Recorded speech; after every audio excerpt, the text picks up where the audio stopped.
Hello friends, in this video we would be solving a problem on simple machine in which load, effort, mechanical advantage, velocity ratio and efficiency, such values or such variables would be there. Let us start with the question. A certain machine has an efficiency of 48%. The velocity ratio of the machine is 200. Find the effort required to lift a load of 2 kilonewton using this machine. Whatever is given here, I will write that in the form of data. It is given a certain lifting machine has an efficiency of 48%. So eta is equal to 48% means it is 0.48. The velocity ratio of the machine is 200. So VR is equal to 200. Find the effort required to lift a load of 2 kilonewton. W is given 2 kilonewton means it is 2000 newton. Question is find the effort. Effort is indicated by letter P. So here is the question. Let us try to get the solution for this. Since they have given efficiency, we will start from the efficiency first.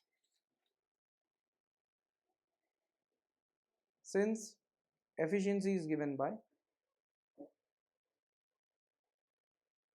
the formula of efficiency, it is simple mechanical advantage upon velocity ratio.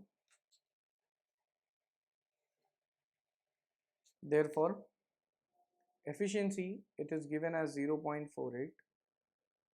Mechanical advantage we don't know. Velocity ratio is given as 200. So from this we will get mechanical advantage first.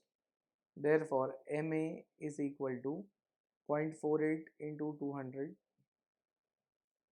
and MA answer that is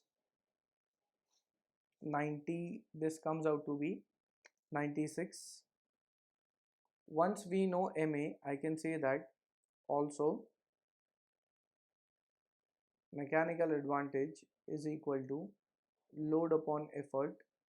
Therefore, mechanical advantage is 96, load is 2000 newton, effort is what we require. So finally P it will shift onto the other side. Here I have 2000 divided by 96. So finally effort comes out to be 20.83 newton. This is the answer. So as we see, effort was asked, load is 2000 means load value is greater than effort which is 20.83. So therefore you can say that it is a simple machine. And with this we complete the problem.